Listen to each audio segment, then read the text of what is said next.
Howdy, everybody out there in Dragoncon land. We are the cast of Dungeons and Randomness, and we're going to be talking to you today about publishing your own RPG supplemental material, whether it's on DM's Guild or Drive-Thru RPG or in bookstores, Amazon, all that good stuff. But first, my name's Jason Massey, and let's just go around the table and introduce ourselves. Tell him what you do. I am the DM for the show, and I write words sometimes. Hi, I'm Brianna Marie. I am a player on the show. I'm also a co-producer and editor, and I also helped write some things. Susan. Hi, I'm Susan Spinator. I'm on the show Dungeons and Randomness, or D&R, and I'm a copy editor on the book, and I guess I got a writing credit, kind of a little bit, like I don't know. Some tables. Can I be honest? I don't know what our credits are in the book. I don't know. I remember it was kind of like a producer and copy editor. I know we talked about it, but it's like, am I in it? Okay, cool. Like, I'm good. Yeah. Nick. Yes, sir. I'm Nick. I am also a copy editor. And Jasper. Hi, my name is Jason Permenter, or Jasper, as I'm known on Dungeons and Randomness, because two Jasons would make things very complicated. And I was here first. But yeah, my role, you were, well, yeah. I mean, technically, in the grand scheme of things, I think Jasper was here first. I mean, okay, not on the planet. But you were here first, and I give you that. Anyway, my role really here was to take everything that everybody else that's on this screen and other people and bring it all to life in layout and bring it into visual design. And you wrote in there too. Recipes. Did. Yes, he did. True.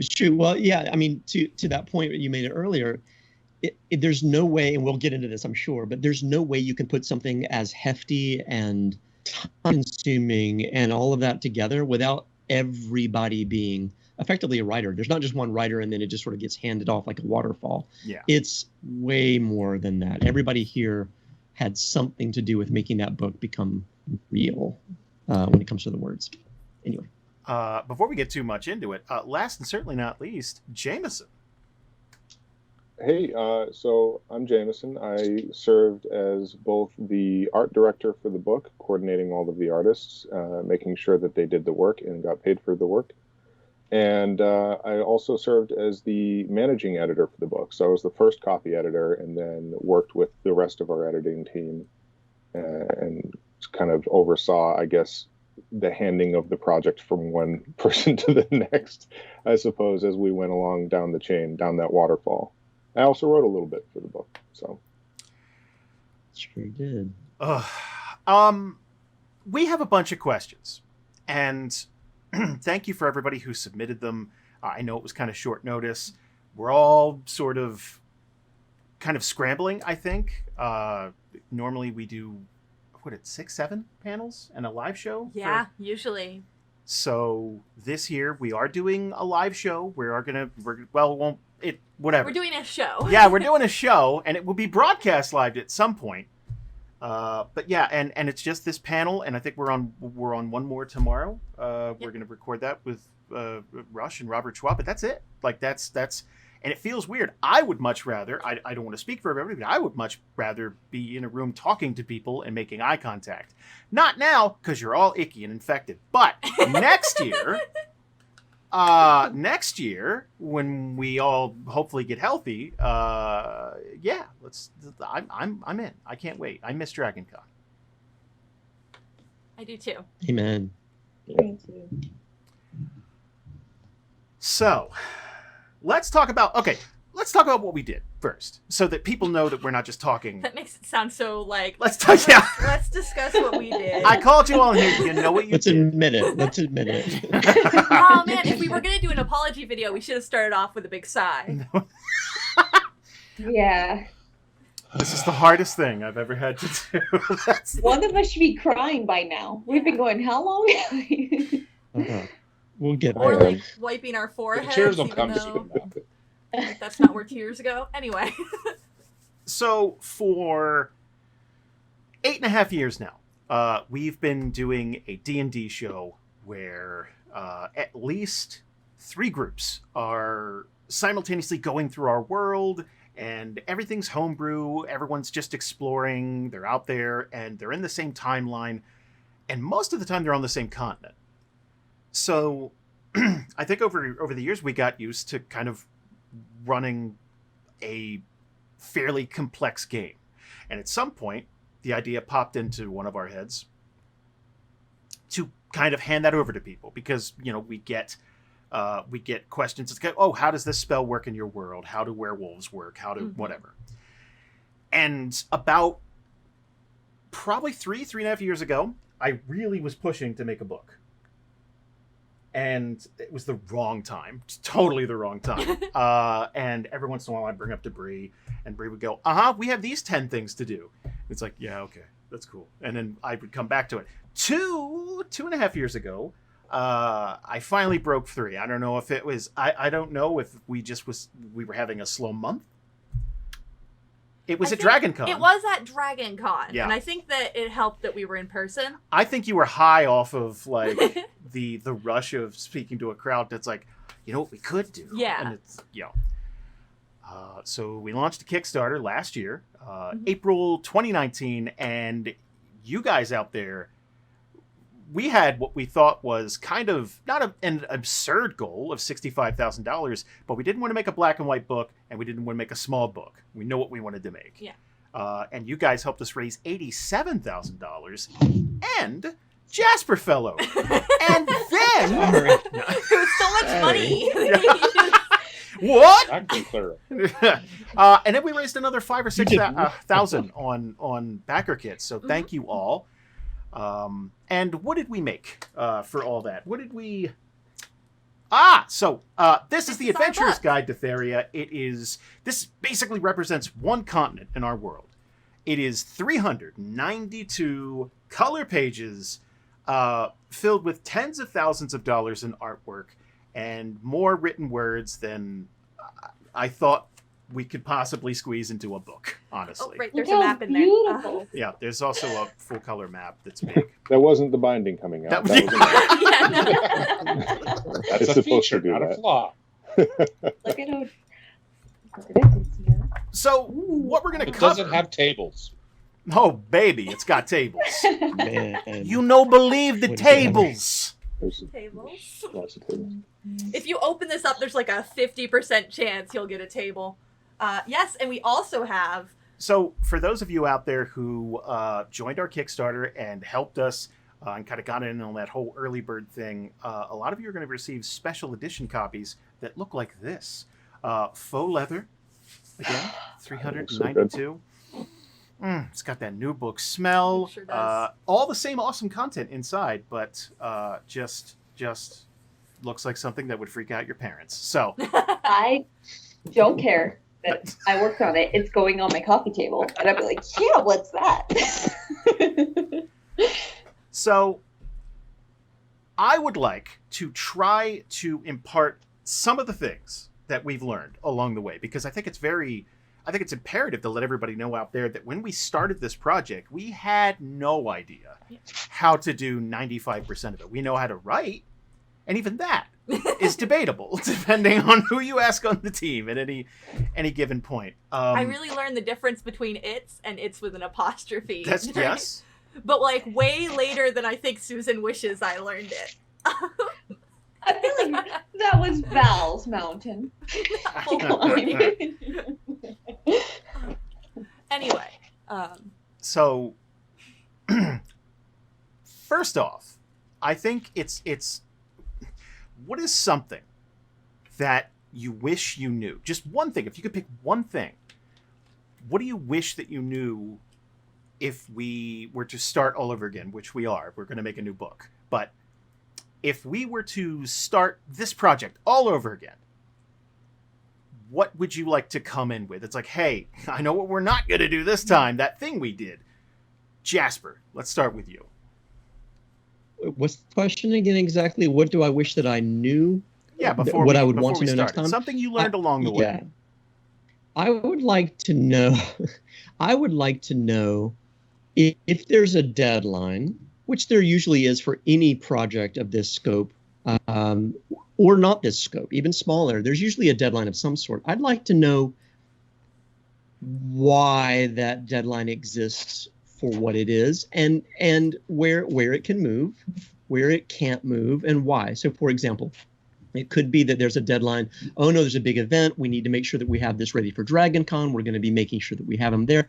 That's understandable. Okay, good. That's something we can shoot for. If the deadline is, well, it seems like this is about how long it should take, so let's just set a date on the calendar. Well, that's different. And I know, and I'm not knocking it. I'm simply saying those are different beasts, right? And that gives a lot of understanding about, okay, what can we work with here? So that's the kind of stuff that whenever, and I'm sure we'll get into more of this stuff later, but once you get into layout, you're way further downstream. That's when the pressure starts getting felt on that side. So understanding what that deadline is way early on and what you can do about it and where it is and why it's there just means managing time, right? So that would be important for me. I think so much of his communication too. Like that one's my bad. When we were putting together the Kickstarter. It's not even a complaint. I mean, it should be. I shaved years off your life in marriage. Like, I think. Oh, easily. I'm surprised I'm still married. Are you? That's nice. Good. I don't know. Good for Anna. Good for Anna. Have you chosen your kids at all? Like, anyone? Yeah. And I don't mean to start, that wasn't a can of worms. I'm simply saying, I would say broadly for anyone watching this and thinking of an endeavor like this, think about your deadline, think about what it is, why it is, and have a deadline in mind. It's like a budget, right? It's like, here's my budget. I have some stored away over here in case I need it, right? For a deadline too, it's like, I want to hit this date, but I also know that this is plausible and this is possible. I think that's an important thing to start with. And that way you can work backwards from there. So it's really not a complaint. It's more of a, dude, it's important. And I think we saw why. When I say that's my fault, I mean, it is. Like, I threw a dart at a board and it's like, a year. Yeah, that sounds right. And like, when you say, it's like, April 2020, baby. What could go wrong in 2020 that would push our schedule back by months? And with my 2019 goggles on, everything looked A-okay. And then everything happened. So, yeah, no, it pushed our schedule back. So April became September, basically, or late August. But, we didn't know that at the time. Jameson. I think my answer is pretty similar, actually, because I came into this project with a very good understanding of how long certain things were going to take, and a very bad understanding of how long certain other things were going to take.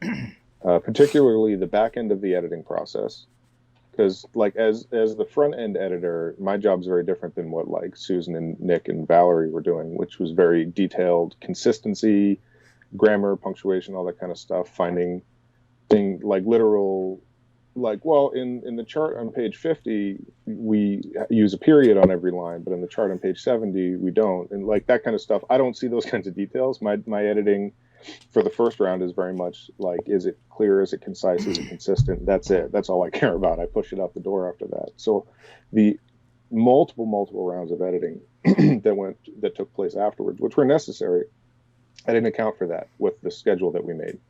And then I definitely didn't account for the amount of time it was going to take for Jasper to take all of that and make it into something worth looking at. I don't think any of us did. Because I just didn't have a clear understanding of what that actually looks like in terms of like pure time commitment. Because I laid out a comic book once, and that took a few hours, but that's a comic book. That's an image. You put it on a page, you make sure it's formatted right, and the whole image is there. That's it. You move to the next page. Very different from what Jasper did. So I did not account for the amount of time it takes for an actual designer to do actual layout. And that's something that me and Jasper actually still need to talk about for next time. Like, what do we want to have? It takes like 3 whole hours, Jameson, not yeah, it just took me, 1 hey, hour. It took me a weekend. I didn't get to play hardly any video games that weekend. I forgot the names of my children. Okay. Yes, let's avoid that next time. I would like to avoid that. Start with an L. Yeah. And the something matter. French. Yeah, something. Well, Yeah. because of the nature of the just project, and renamed because him anyway. everybody's distanced the way that we are, it's necessary that the brunt of the work falls in somebody's lap at any given time. Mhm. But I want to make it so that when the brunt is in your lap, that you're not killing yourself to move it to the next phase. Like you have enough time so that you can see your family, eat lunch once in a while, maybe sleep. That would be my goal. Ideally, is to not have somebody. If you look through the timeline of our meetings that we recorded and posted, one of us always looks like we want to die. Yeah. And that's how you can tell who's doing the most work on that given week. And you can see it phase from each of us all the way down. We could do a supercut, because one of the things we did for the Kickstarter was we recorded, for better or worse, we recorded a weekly meeting live where we would just get into a call, hit record, and it's like, all right, like just we would do it and we would share that. Yeah. And I don't know if that gave everybody more confidence in us or much less. Like, I know that's a joke, but I think a lot of people really liked that. Well, I mean, look, there were Yeah. definitely some weeks that were worse than others. I think Oh, most of the time we walked in, it's like, hey, we got this, this, and this done. I'm sure we'll eventually bring up the meeting, so like we'll Well, get there. But that meeting needed to happen. Yes, For those exactly. So, okay. To bring it back, the meeting is, there was a time, I believe it was in February, where we were getting ready for a weekly meeting, and I'm foolishly thinking, hey, we're in the home stretch, guys. Making that April deadline. All right, let's go. And then Jasper showed up in this black hood. And it obscured most of his face. But it's okay, because the sickle he was holding really caught the light and illuminated him. So, and then he brought out the spreadsheets and the presentation. Yeah. And April was not happening. And I think by the if you were to go back and look at that meeting, I look a little standoffish. I look a little okay. That's it. The more I explained, I was like, objectively, here is a spreadsheet of what you're suggesting the plan should be. Let me unhide my tab and show you my realistic timeline. And the more that was going on, the more the body language was just going on. Yeah. And then Neither pushes the Jason chair nor away. I are good at hiding our emotions. I'm worse, I feel, but like that day he was. It felt horrible on my end to say, because I knew what I was doing was effectively saying, on one hand, it felt bad because it was like, hey, listen, I know you have an expectation. I know that you're wanting this thing to happen. I've never really done this before. None of us had really done this before, not to this scale, not to this degree, not for something like this with this team. And realizing this wasn't going to be possible. Like, I'm starting to have anxiety attacks thinking, can I get this done? And if I can, what would it mean on my end? And realizing that actually I could stay up every day, all day, and do work every single day and quit my job, and there's still no way it would get done. It was actually a relief. It was like, actually, this isn't real, No. So let me tell you what it would Time take. is an illusion. And yeah. And No, again, it was freeing, because it wasn't just, I'm sorry, I don't want to do this. I don't want to work that fast. It was, oh, wait, this isn't realistic. We need to just reset expectations. And I know that was disappointing, but it was really about saying, what will it take now to create the best thing we can? And you just showed it a few minutes ago, and it's thick as hell. Yeah. And And you saw 390 me whatever turning pages. through it. It's beautiful. It's gorgeous because Jasper had that time to do the And we got layout there. properly. Well, And it's we very gave it the similar to the conversation we had very early in the process. It might have even been before we were recording the meetings, where we talked about how realistically, how long it would take to get the amount of art done that we wanted to get done. And that was kind of what we set our initial timeline based on. It was like, okay, if the art is going to take X, then we can time it so that the writing and the editing also takes X. And we actually almost lined that up to the point where it worked out that way. But we didn't account for everything that comes after the writing and the editing and the art are all finished. But the first conversation we had way back, like when the Kickstarter was first finished, or maybe even before it started, was very much the same. It was like, okay, I know I know we'd like to have this done by the end of the summer. That was our original spot. It was Yeah. like we'd like to have this done by the end of the summer. That's embarrassing to look back on. Honestly, it's like all it took DragonCon was a 2019, conversation. guys. Like, yeah. Yeah, all it took was a conversation to be like, listen, for the number of artists we have, and yeah, we could get more artists, but you get to a point where what's that line that people like to throw around now? Like a project manager thinks many that 9 cooks. women can have a baby in 1 month, right? Ah. Like Jasper so. said that. We got to a point where, yeah, we have a lot of artists, and yeah, we could get more, but with the amount of stuff we have to get done, we're looking at least, I think we said like 8 months of time in order to get the art done, and that's if it all goes quickly and as expected. And it didn't. A lot of it did, most of it did, but not all of it. And so it was a very similar conversation that we had with Jasper leading at the end, but that was when we already thought we had made it. Yeah. So there was a different kind of, I guess, tone to that, because it was after all the hard work of the writing and the editing and the art was nearly done, and then to find out that we weren't as close to the finish line as we thought we were. That was why that one hit harder, but we've had that conversation before, I guess, is the only thing I was bringing up, Right. Let's wrap this one up, and then we have a bunch of questions, and I don't want to leave people out. I'm trying to imagine this as there's people lined up, so I want to try and get to them.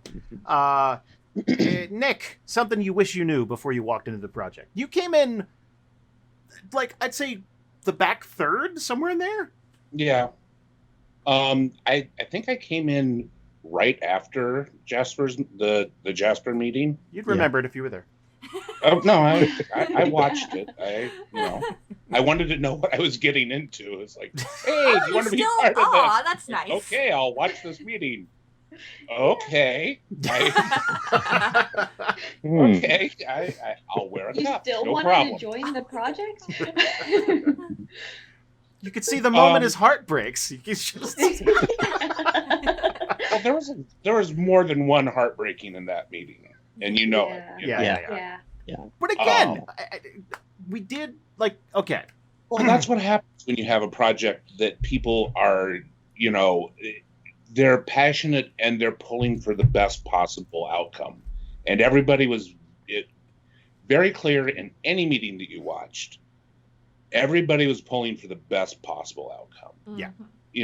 Understanding timelines. Yeah, it would be wonderful to have that. It would have been wonderful to know, where things were going to go sideways, like starting in 2020. Yeah. What I wish I knew. I wish I knew that March was going to be 300 days long. I wish I knew that all this stuff was going to happen. You'd think that helped the timeline, but it didn't. Nope, because that's going to be a new year with new stuff. Yeah. In the back of my mind, the entire thing was, I don't want to be one of those Kickstarters that either under-delivers, gives something completely different to backers, or is perpetually, pushed back. I don't want to deliver late. I don't want to, I don't want to have people disappointed. But that being said, I do believe that it's burying your head in the sand at a certain point if you're not going to look around and see that, one, the world's on fire, and then two, you can't reasonably get this done in that. I think at one point we were like, and Jasper, it'll take like 2 weeks, put it together. And it's like, I don't know what drugs we were doing. All of It them. was just Right, an it's experience. Just being optimistic. It was optimism, but it's also, the truth of the matter is that I think early on, we're really spending a lot of time on like how we this took are a long time. Whenever really there's a lot more to talk about the book, but we've never done this before. But we all came to it with all of our expertise and lots of different expertise coming to the table, but never having done exactly this before. And so there were some unknowns, and it was just not even unfortunate. It was just more like, oh, of course, like now we know. And I think it was, for all of the sort of dumping on it, we're talking about the timeline and like, oh my God, Jasper all of a sudden had all this stuff to do. It was an incredible learning experience. And I think that's what this kind of conversation, hopefully, if anybody who's watching this, it's not just about the timeline. It's not just about how much Jasper had to do. It's about, if you've never done this before, don't worry. You're going to completely screw up what you thought you were going to be able to do, don't worry about it. Just keep moving forward and get the best thing done, because that's what you want people to have. It's not that you hit a deadline. Nobody's going to care. I don't know that anybody ever responded. Maybe somebody that I don't know, but I never saw anything or heard about anything where somebody said, "This is going to take longer than you said it was. I can't believe you assholes." Not it a was single never one. that. It was always, we wanted to be able to make sure that this was taken care of. And you know what? It's going to take us longer to get the right thing. Take the time you need, because we want the best product possible, because that's why we supported you in the first place. If that's the kind of support you have behind you, whether it's a Kickstarter or simply friends or whatever it is, use that. Use that, because it's not about getting it wrong, it's about getting it right. And before we jump right into questions, I think if you wanted to take that last 25 minutes and really sum it up, one, understand the scope of your project. Understand that if you're putting out a small module, if you're putting out, you know, a whole adventure, if you're putting out a big ass book, understand the scope of your project, have a realistic timetable for not only how long the entire project is going to take, but who's going to be doing what and when, and communicate that properly, and realize that if it's a specifically lengthy project, you're going to have heated days, and friendships might be tested every once in a while, and be cool. Realize that everyone's under pressure, and if you just take a step back sometimes, just go, okay, I'm going to take a walk. We'll talk about this a little later, and you'll get through it just fine. I also see that on Kickstarter a lot, where whole friendships fall apart and groups just don't speak to each other anymore. Like friends that grew up in high school and now they're in their 30s and 40s. They'll steal from each other and they'll like crazy stuff. But like, I mean, there's no real drama behind the scenes. Like, there's nothing bad that happened. There's some days where it's like, oh boy, okay, and then you just kind of give it a little space, walk away, and you come back and everything's fine. I have one quick piece of advice. Ooh. As a copy editor, just it'll go by real quick. I know we want to get talked questions. about it's already, Susan. I did my best. Okay. It's very important. Yes, it is, and it's different. Anywho, if you're doing any piece of fantasy or any RPG, right up front, before you even start writing or during the first draft, establish your vocabulary. I was Right going up- to say the same thing. Yeah. Figure out what your nouns are. Figure out what your people's names are. That should be one of your first things. Because if you're doing maps, or if you're doing like significant places, or if you're doing character descriptions, you want it consistent. You don't want them to be spelled differently one chapter to the next. You want that established right away, and it became a huge roadblock for us during the copy editing process. And a big part of that is also that we're an audio podcast, so a lot of these words were only ever said. And Jason, at the end of the day, knew the proper spelling, but all of us were going off of, like, I heard that word once. But it's also that was with 3 apostrophes. Yeah. Specifically in and there's fantasy. a Q in there. Get fucked. Artists. Oh right, I can't geez. swear because we're on. I'm sorry, Dragon. I'm gonna have to try and bleep that now. I gotta find that. So especially in a fantasy setting, there's a whole dictionary's worth of proper nouns, and it gets really it gets really confusing really quick unless you kind of take time. So first question. This is from Eric at The Real Trekkie.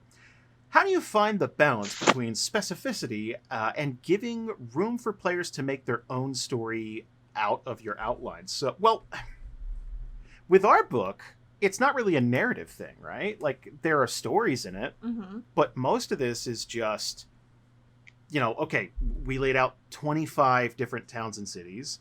There's maps to everything. Here's every region broken down. Here's the creatures that exist. Here's 275 NPCs or whatever it is. And then we're basically handing that over to people. But even before that, I feel like early on in the show, I feel like you just have to be flexible. Yeah. They would make backstories, and then you would work it into your world in your mind, and then the world grew around these ideas, but then they also worked with these ideas, like Jarmok's a very good example. Like Bree brought that to the table, and then you work that into the city, and then you work that as a main huge villain, and then that it grew from there. Like, it's just be flexible with what your characters bring to the table. Never like shut it down, or just try to work with it instead of say, these are my rules, this is what you have to work with. If it doesn't fit in here, no. Yeah. Just today, so I have very little time, but one of the things that I do is do a little bit of DMing on my end with some people, like work and things like that, who are interested, who don't know much about anything. But I've been sort of shifting things over into really kind of a Theria. I'm really just kind of using not the book yet completely, but I'm just transplanting Theria into it. And it struck me actually this morning, I was thinking about it. It's kind of like how, there's the different Earths for comic books and, superheroes and all Infinite Earths and that kind of thing. Like my Theria it's actually a little bit different, and it actually has a big lake in the middle of Alara, right? And it's a huge thing that doesn't exist. The point is that it is about being flexible and just saying, I'll take what works for me and then I'll just make it my own, and just think of it as an alternate reality rather than I'm screwing up canon or I'm not doing it your way or the way that it was presented to me. It's like, take it and make it something else is absolutely reasonable. In fact, it should be done, right? And Otherwise, it's just a repeat. That's said in the book, like, take it and make it your own. And honestly, it's even baked into the canon of Theria. If you read the chapter on the gods, that there's plenty. Yeah. There's more than one. Have at it. But I think we went into the book knowing that people were going to play Theria in a way that we would never play Theria on the show. Yeah. And that's good. That's what we want people to do, to have fun at home using this basis for a world. If you look at it like, even if you're just writing like a short story, a module, like a mini Curse of Strahd type of thing, right? If someone comes in and comes up with some idea to, solve a problem or get around it, and you didn't think about that, or the module didn't think about that, think of that as replayability. Like, it's like, oh, that's if you could watch a movie and you could actually physically yell to a character, it's like, don't go down to the basement, and then they just don't. It's like, oh, cool. Like, we're in a new place now. It's totally uncharted. Let's see what happens from here. And I don't know. I as a DM kind of like that, because I get bored when I know exactly what's going to happen next. So I like that kind of thrill. It's like, oh, now I'm engaged. I'm listening. I wasn't listening to you before, but now Thanks, Jason.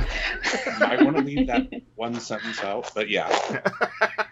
I think one of the weird things, I was trying to explain what it was like working on this book early on in the process when we were in the heavy, like, writing and editing and passing it back and forth. And it's like writing nonfiction in a completely fictional setting, right? Because you're presenting all of this stuff as information, even if it's completely made up information, but you're presenting it as fact so that people can take that and then make fiction out of it. And the main thing with presenting this type of information as fact is you're trying to anticipate questions, right? You're like, okay, Serpent Island, what's there? Serpents. Okay, why? And you anticipate a couple of questions, but first of all, you're never going to anticipate every possible question. So don't try. Anticipate the big ones, answer the obvious stuff, and maybe some little interesting things that maybe the reader might not have thought of. And also understand that the reader is going to take which pieces of that they like and make up the rest. Like, that's part of the contract of a role-playing game. You're not going to use all of it, because otherwise they'd just be reading from the book at their players. And that's like, nobody wants that experience either. So presenting the fiction as nonfiction so that people can then take it and turn it into fiction again kind of help me mentally anticipate the type of questions players would want to ask without trying to get all of them, I guess. That is probably one of the parts of the process that frustrated me the most, because you would you'd come back with notes, and sometimes it would just be 10 questions for a section. Mm-hmm. And there's sometimes where, when a little kid just starts doing the why games, like, why? And it's like, because there's serpents on the island. Why? It's like, well, because many years ago there was like, why? It's like, A wizard did it. I don't know. Like it gets to that point sometimes where it's because you're answering all those questions at once. It's not spread out over a period of time where a player might have those questions. So if you get them all rapid fire, it's like, okay, I need to take a minute and just this.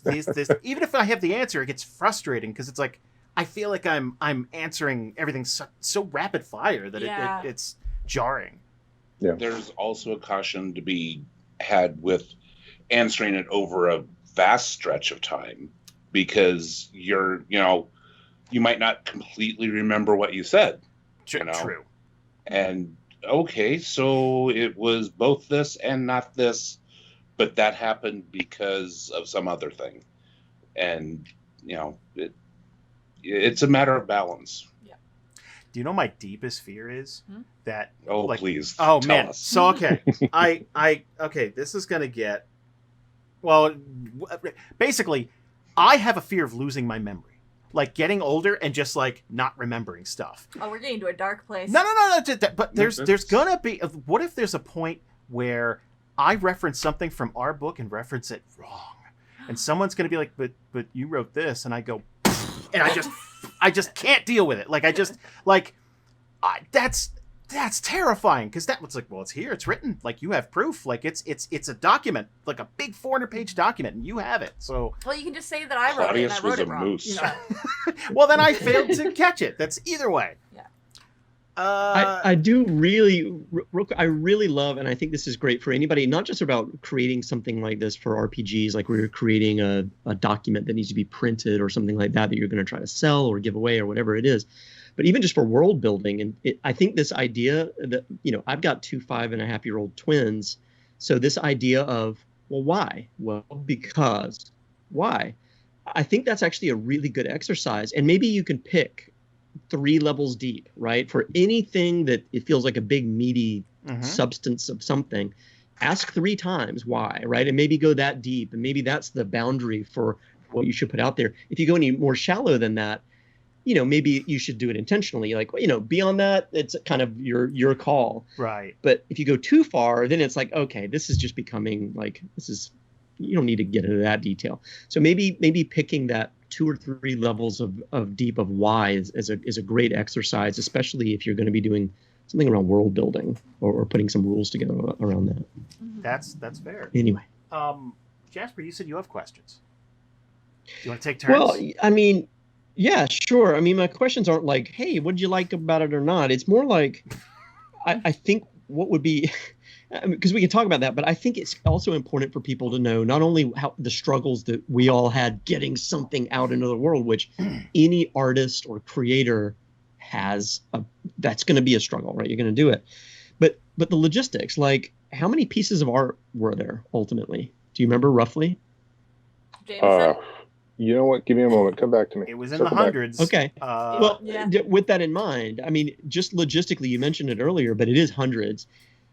How do you find those people? I think is important, right? How do you start that search? You don't have to go into the depths of it, but I think that would be an important thing for people to be able to get an idea of, because so much of what we do and what we're used to seeing and all of these, PDFs that you buy on, RPG Drive, whatever, all that stuff, versus these big books that you can find on a shelf somewhere, there's a common thread. It's not just words. There's always some piece of art, even if it's just an illustration or a sketch of something.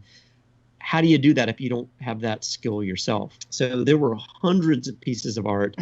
Jameson took that on board while he's looking up the number here. It doesn't, don't worry, Jameson. You're not it's close. It's around 250. Let's say it's around 250. Okay. It's so.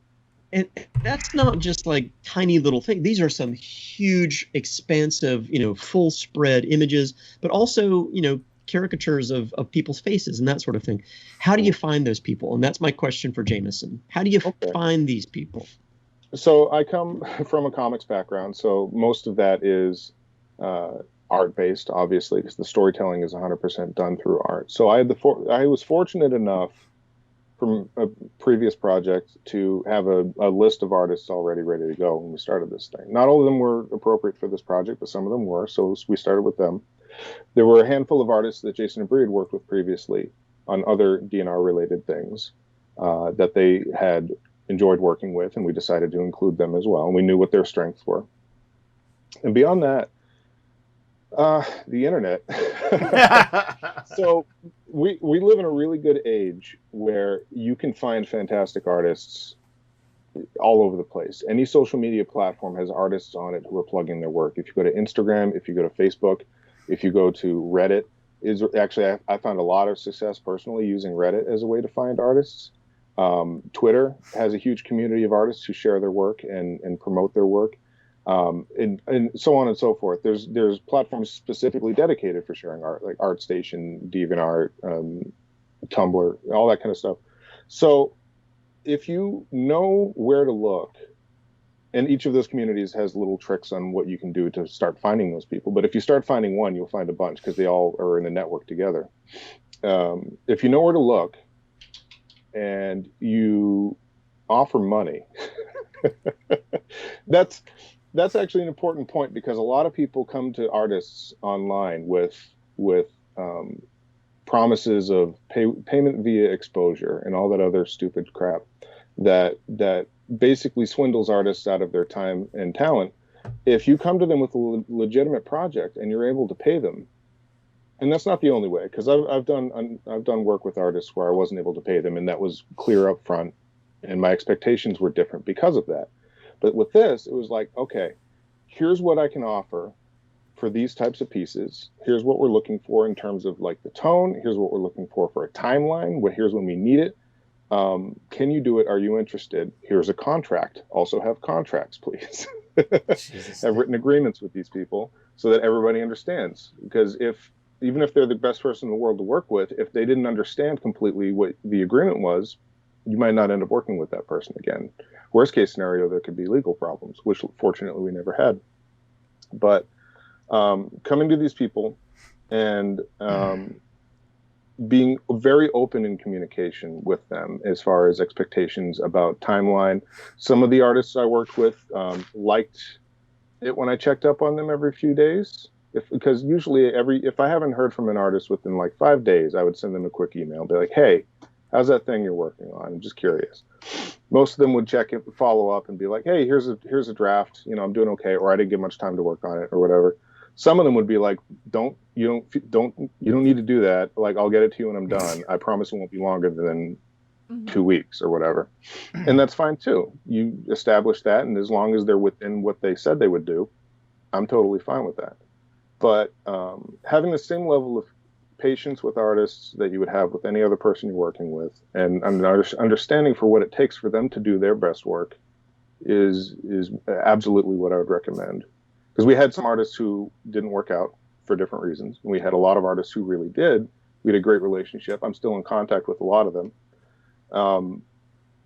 And I think that's why, is because we were able to offer them work that paid them, which is very important, but also to keep what they needed in mind so that they could be successful with what they were producing. Quick piggyback on that. I want to ask you a question, because I definitely had an opinion of some artists going in, not the ones we used, but generally you can throw a rock and hit 10 people throwing up their commissions page on Twitter, how do you pick someone who basically, how do you spot someone who's going to follow through with a project? Like, you're coming to the table, it's like, hey, I have this, here's the deadline that would need, and here's money. How do you find someone who, I guess, A, would kind of fit the project? I guess it's mostly style. And B, you're never going to be 100% on this, but how do you walk in feeling generally confident about them finishing the work? Well, I mean, we definitely took a shot with a couple people who didn't work out for different reasons, and that's something. We had a higher success rate, way higher than failure. Yeah. Yeah, and that's the thing. I mean, for my own comic project too, like I had a couple artists wash out, and that was really unfortunate. But I mean, first of all, sometimes there's circumstances on their end that they don't anticipate, and things don't work out. Right. But as far as whether or not somebody's going to be able to commit to what they say they are, usually it's just a matter. I mean, the good thing is you're finding all these people on social media, right? So you can see their feeds. You can see if these people are complaining about clients posting unfinished artwork, working on personal projects when they have a commission, all that kind of stuff. You can kind of see that because they're posting it, because to their benefit to constantly have that online presence on whatever platform they're using. So you can kind of get a sense for this person's work ethic and standards and all these types of things. And that does play into whether or not I actually want to work with somebody. Sometimes you don't get that. Sometimes you post something on Reddit and somebody says, here's my portfolio. And I don't see the social media presence of that person. But based on the portfolio and, however professional the message they sent you was, because I've had people respond to posts and be like, yeah, me. And they post one pinup of Witchblade or some shit. It's always Witchblade. It is always. I'm probably not going to follow up with that person. But if somebody posts a link to their art station, they've got all this beautiful landscape work. When the post was for landscapes, right? Yeah, that's the other thing. It's like, can you read? Like, that's put out a call for artists for another project I'm working on, and I had people respond with, "Well, I'm a writer. Do you need anything?" We get that so much too. Oh, yeah. But thank you. I literally was posting about the landscape thing when we were both looking for people, and someone sent me their collection of Sonic OCs. Dead serious. They were like, "It's like I'm here." Okay, so we hired them. Well, right? yes. Yeah. They did the cover of the book. They did the cast as NPCs. That was awesome. We're all hedgehogs. That's it. Some of us are I'm an echidna. I'm an echidna. Okay. Yeah, so I mean that's another thing too, is you never know for sure unless you've worked with the person before, then you have a really good idea. But if it's a new working relationship, it's like any new working relationship, and it might not work out. But if you have that open communication that I really emphasize, then you can at least start to sense problems before they happen. And maybe you get one commission from them, and you're like, okay, that was great, thank you. Probably not going to ask for any more. Versus there are some people we ran ragged. We got like 50 commissions from a couple people. Yeah, they because basically they were really good to work with. They were quick, they were good, Right. they were polite, they were professional. So That actually, I have a follow-up question for that. Like, you brought it up a few times. What piece of advice would you give for when someone doesn't work out? Like, there were a few people along the way, Jason, Bree, Jameson. we didn't work out. We left. No. No, but like for when they're working on a project and, there's just someone on the project who doesn't work out, like those artists along the way. What's the best way to deal with that? Well, there was one person who didn't work out. We had asked them to do a whole bunch of art all at once. We had a series of commissions. They were going to do, he was 18 to 20 in a set. And we had a set period of time, and I would check in with this person on a regular basis, and they were able to get a certain amount done by a certain amount of time. So we paid them half, and we said, you know what, we're happy with what we have. You don't need to do any more work, but I think we're going to end it here. Which kind of, it wasn't great. It didn't feel great, but we didn't cheat them. They got paid for the amount of work that they did. Mm-hmm. We got stuff that we could kind of use. We ended up not using it in the book, but we used it elsewhere. And that kind of we parted ways with like, oh, all right, well, we're kind of back at square one, but at least nobody got completely hosed. And we had a couple other people who dropped the ball. Yeah. And fortunately, most of the time they were able to, after many, many emails, come forward and say, I can't, I'm not going to be able to do this. And that's the thing that kills me inside, because it's when time is as valuable as a commodity as whatever you have in the bank account to fund that. Like, in your head, you're like, hey, we have money to do this. Let's just find some artists. We'll hand them money. They'll hand us a drawing. It's great. Mm-hmm. It's not that simple, because it's so much more complex than that. Of the 30, 35, 40 artists we had throughout the total, every one of them communicated differently. They drew differently. They performed differently. And not that we did it on purpose, but I'm actually very proud of the fact that we used a lot of different people on our art team who were at very different stages in their career. Some of them were very, very young. Some of them were very experienced. And not that the young ones were always the ones that caused problems. Sometimes it was the more experienced ones. And sometimes, everybody it didn't matter what the demographic was in terms of how easy they were to work with. But you get people who have maybe more going on in their personal life. You have people who maybe thought this project was something else when they started it. And then when we got to work, we're like, oh, I don't know if this is something I can do or want to do or whatever it is. And, and I try to be sympathetic when people have got stuff going on in real life and all that kind of stuff. And it may just be a matter of, okay, when I agreed to do this in March, I was ready to go, but now it's July and I can't keep up with it anymore because I've got other stuff going on. Right. Right. I'm sympathetic to that to an extent, as long as you're emailing me. If you ghost me, if you say run away to the mountains for a month or so, and then exactly, yeah, just answer your emails and I'm fine, because then I don't have to come find you. We still got a bunch of questions. He trekked those mountains. He did. Yeah, he just got lost. Came back with like a Robin Williams beard from Jumanji. Like it was just only slightly larger than the beard he currently has. Yeah. So we have we got 10 minutes or so left. I don't know if they're following the 1 hour. We weren't told either way, so I'm just assuming. Here's a legal question. This one's going to be Susan. From Michael Jiraki.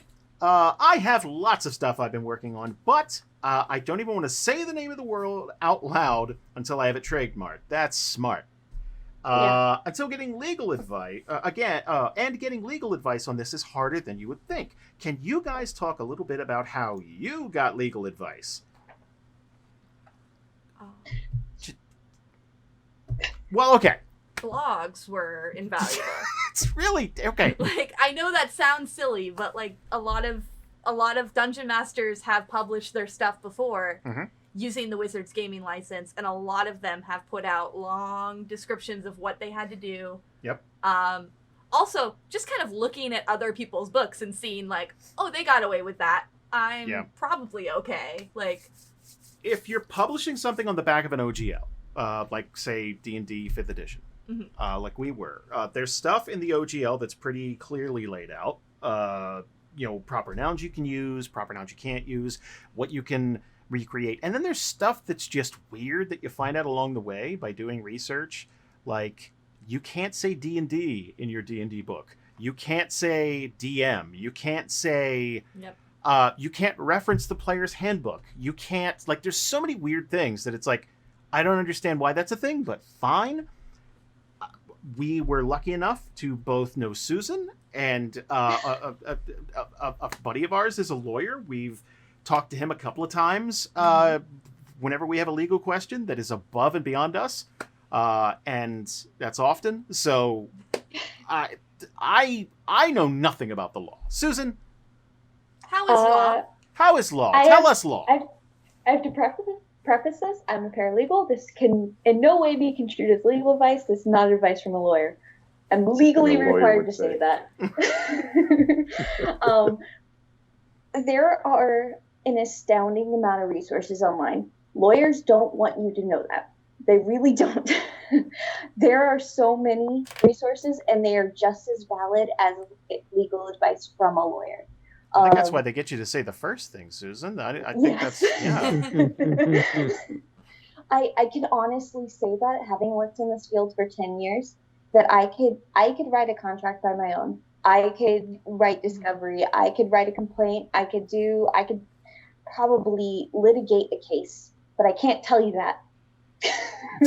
But so keep that between us, audience. Hypothetically. Yes. But that's because there's so many resources online. Look up your local county laws. Just right there. Just look up your county clerk of court, and you'll be good. And I promise, I know this sounds like I'm trying to get legalese on you, but that's 100% best resources. And books. They'll have your local copyright laws and all that, and it's great. There's books and ebooks out there for copyright for authors that you should absolutely get, because anything that applies for an author would apply for this type of book production too. I have 3 books in the other room about specifically for comics, copyright law and publishing law and all that kind of stuff. I don't read them because they're very difficult to read and there's no pictures, but I have them, and if I have a question, I can reference them. No, but along the way too, like Jameson coming up with contracts for this, you looked up templates for the artists, and then those are completely legitimate. Those templates online, they work. Like, they really do. Yeah. As a guy, okay, so coming from Jersey and just I'm not used to legalese, and I'm not okay, myself, Bree, and Jameson are working on a new project, and we had to draw up contracts for it.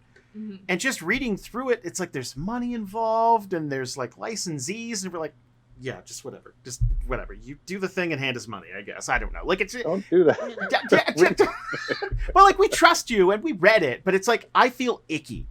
But I think a lot of people associate contracts with something bad. Like, it's like they're getting into something, and you just need it to protect yourself, honestly. I'll say it here too for the legal advice thing, even though nothing I say should be construed as legal advice. You're not a paralegal. But You're we fine. talked about this last time me and Jason and Bree had a meeting, is the time when you want contracts the most is when you're working with friends, because that's how friendships get destroyed. If there is a misunderstanding and you don't have it written down somewhere in an agreement, that is what will end a friendship. It'll still maybe like be tense if you're like, no, we agreed to this, you signed it, it's right here. That's at least the end of that conversation. It's not a fight that has to go on for 4 years. Right. Yeah. You know, that's why we have a contract, is because we can go, no, here it is. Like, I'm sorry that you didn't understand it at the time or whatever, but here it is. Sorry, you're dumb, but Yeah. Yeah, that's a different argument, though. Just one specific thing in a contract. Anybody writing up a contract, make sure you have jurisdiction in your state, in your county, or else you have to sue them wherever they live, and you have to hire attorneys where they live. I'll give you that. So what I'm hearing, and I think this goes to everything about this entire process, if we're giving advice to people, one, is that Susan is definitely a lawyer. Yes. Right. No, Absolute no, legal no. counsel. In Florida? Yeah, she's more than qualified to be a lawyer. No. But there are so many things to think about. Even if you're just doing something like, hey, I might just like write a cool module and publish it as a PDF online on one of the places that I can do it. Even if you just want to do it and put it out there, do some of the research and do some of the homework, because there's a lot of logistics that have nothing to do with making an actual venture or a book, right? It's about making sure that you are protected, that somebody can't take what you did and will make you feel bad, or at worst, take money that should be yours and because they can do something else with it. So there's logistics here when it comes to the artists, and that's something as well. Making sure that you get those contracts for those people, but also even when it comes to publishing and understanding how all of that works, there's so much more to creating a book. And by that, I mean writing a book and laying it out and making it all cool and being really proud of it. There's a lot of just junk that you have to go through in order to even just get it in somebody's hands. So there is going to be part of the pie where you're just going to be like, fine, I just got to slog through it. But that's just part of the deal. Just look at this group that was assembled. You didn't know that we had all these different areas of expertise when you did it. Like, No. Jameson knew the artist side, and Jasper knew the marketing and the layout side, and I don't know legal, and in copy editing, like stuff like Legal that. adjacent. Just like consult, talk to people, and you won't even know what kind of advice or input you'll get. There's more to the book team than this, by the way. There's the Valerie worked on things. Rob helped like spell check and helped it. Like there's more people. It's just and they're all in the credits. Yes. Yes. Yes. Oh yeah. Alex helped with a lot of the meta stuff for D&D that I don't even know, because I'm very much in my corner of the D&D world. Like, I don't like the balancing side of D&D. I love talking about that stuff and sending stuff over to get another pair of eyes on it, just because there's a whole new class in the book. If you want to talk about, okay, you could tell who was stressed out by the period of time. It's like, well, that needs to be done. It's 32 pages, and it's just like heavy, dense rules, and it all has to be balanced and fit in with the rest of D&D. And it's like, okay, like, yeah. We probably have time for like one more question. One more question, I think. Yeah. And then maybe some quick closing thoughts and liberty. Ryan, as many things as you wanted to put in your book, how did you decide what to include versus what needed to wind up on the cutting room floor? That is an excellent question. If it were up to me, we'd still be adding stuff to the book. We would still be adding stuff to the book for sure. Everyone nodded at that's once. That's actually- hurtful. It's no. It's actually the question. It is. I wrote it down as like one of the questions that I had too was, when there's lore, now this might not be the case for a module if you're writing just like a one shot thing, but for something like this, there's lore that has not only happened, there's lore that's still happening, like for a show like ours, while the book is being written. The book is now being printed, and some of that lore is still unfolding, right, in some ways. So how do you draw that line, and where do you draw that line? And I think that was kind of a decision that had to be made at some point. It's like, yeah, this character met their death in a particular episode, but we drew the line. So they're in the book, and they're in the book as alive, right? That's just how it goes. Yeah. Because otherwise you just drive yourself crazy. We're in the process now of recording our last finale for Arc 3. This book takes place during Arc 3. Yep. So there could very well be characters that are very prominent in the book as happy and healthy, and the last line of their bio is like, who knows what great adventures there. And they're dead. Dead as a doornail dead. And we don't know it yet. And that's heartbreaking to me. That's part of having a living, breathing world, like on this podcast, is that there are things in the book that are technically dated. Because at one point, we literally had to go back and change it at one point. Because at first it was the beginning of, the end of Arc 2 is where we have to wrap everything up. Then we started writing the book, and then we kept writing the book, and then we kept writing the book, and then Arc 3 started. So we had to move that deadline to the start of Arc 3 instead, which included rewriting an entire Town and City chapter. It included going back and double-checking all of the other Town and City chapters, checking all, redoing a big chunk of the book to make it fit with the new timeline that we decided to use. Because we had to say, okay, this is the line.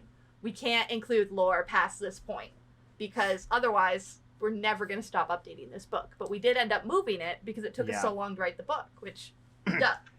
I think that the last thing we changed was Ubo's death. Yes. That was the last thing that was like, okay, after this, no more changes. I don't care if half the continent sinks into the ocean. We're not changing anything else in the book. I think even as layout was well underway, I think I was adding tables. Yes. Yeah, you were. Yeah, you were. Yeah. Oh, but, I know you were adding tables while I was doing that. I'm absolutely certain of that. I really like random tables, Jasper. There are even certain things that have shown up on the show, though, that didn't make it into the book, or things that have been talked about in Living in Therias that didn't make it into, there's a prison that was mentioned in passing that didn't make it into the book. There is, I don't think the Tomb of Vecna is actually in the book. It is. It is? Okay, it is. The Tomb of Vecna is, But there's locations, famous locations and stuff that just didn't get put in, because at a certain point, it's 400 pages already. Right. And we had to slim it down. There's a whole section that was in the book. There's a whole rules section. It's like, oh, this is for gallivanting around town. That got axed. That's like 12, 13 pages. There's a great technique for screenwriting and for novel writing that you basically ask the author. It's like, okay, is this everything you want in the book? This is all very necessary and needed. And they go, yes. It's like, okay, I need you to cut a quarter of it. And then they have to go back and reassess all that stuff, and they kind of have to pick out. In ours, it's really tough because over the last 8.5 years, we've had so many questions about, will this be in the book? Will this be a thing we get a hold of? And we're trying to keep up with all of that, plus all the new stuff, plus stuff people have just never heard of before. Mm-hmm. And it's impossible. So basically, I think it was Jasper and Jameson at one point. It's like, we're making more of these, right? Save some. Yeah. We're going to come back. Right. It's fine. I think at the end of the day, it became a thing of okay, here's what people are expecting. Mm-hmm. Here's what exists in the world that people don't even know about. And here's things that are kind of hinted at that people kind of know about, but don't know for sure. Mm-hmm. And we took 95% what people were expecting, because that was the most important part. Then the stuff they didn't know, it was okay, let's put 50% that we can fit in. And then you know what I mean? We had to take chunks of it's right, okay. All right, so there's these 5 different temples that people don't know about at all. Mm-hmm. Let's write about 3 of them in the book so that there's content that people don't know about. And it's not all of it, but we couldn't fit all of it. So let's take the 3 coolest ones that people don't know about and put them in this book. I think that's how you get an Apocalypse Now or something like that, where it's just you've been in development for 4 or 5 years. That's how you get a Duke Nukem Forever. Oh no! Where it's just you're in development for that long. You've thrown this many tens of thousands of dollars at it, and then what they get is a 600-pound book that breaks their coffee table and the binding falls apart and stuff. It's just not worth it. Like, it's Right. yeah. So we basically have to wrap this up. I would just note quickly that yes, this still fits in with the cosmology as you've laid it out of Theria, because there are a multitude of these worlds existing simultaneously. Mm-hmm. So you've laid out, this one. And the idea is that readers are going to be able to create their own. And, so these are all perfectly cosmologically valid in the same time. So maybe this one only had 3 of those super cool temples. Maybe this other one's going to have a lake in the middle of it. Still valid. Yeah. And it works out that way. And to your credit, you laid that out right there on Jump Street when you're explaining the big picture stuff of Theria. I think that a lot of the goal, at least for me, going through it and looking at what was included and what wasn't, was if you've been a fan of the show and you've been listening to the show and you've heard everything, is everything in there for this continent that you would hope to find? Mm-hmm. And then, if the answer is yes, which I think it is, there's a whole bunch of other stuff too that you wouldn't expect on top of the stuff that you would expect. So I guess that's kind of what Bree was saying. But as long as we answer that first question, and it's not like, oh, there's not one word in this entire book about werewolves. That's weird. They've been a major player in the show. Right, yes. Yeah. That would be weird. So we have to make sure we cover the bases of the type of things that have been on the show, but you also have to do more than that, because it's not just a record of the show. It's supposed to be a useful tool for other people to run in that same world. So obviously it's going to go beyond. Yeah, if you're a fan, you should be able to read it and learn new things and be excited about all this new stuff you're learning too. Yeah. 2 really super quick things while we're on the topic, and I know we got to wrap up. We're talking about things to cut. These 2 things piggyback on each other. Have yourself an editor or a team of editors or whatever. They're going to be super honest with you, and it's going to hurt. Mm-hmm. It's going to hurt. But that's how you get a refined product. You're going to have days where it's like, oh, that thing's cut. And sometimes you'll push back, and that's fine. But don't push back on everything. Mm-hmm. Pick your battles. Realize that 90% of the stuff that needs to be cut are probably going to be weird grammar things that you didn't think of, or structuring of a story or sentence or whatever. And some of it's just going to be, it's like, we don't need this. It's all redundant. And there's going to be this monkey part of your brain. It's like, but I write words. Why you get rid of words? And there's going to be, like, you're going to viscerally want to keep them. And you can't keep all of them. You can't keep all. Pick your battles, and for big swaths of things, like the chapter Jason was talking about, hold on to it, because maybe you'll do another book one day. Yeah. I think, I hope someone learned something out there. At least what not to do. But if you're interested in our book, by the time you're seeing this, it should be on sale or just about to go on sale.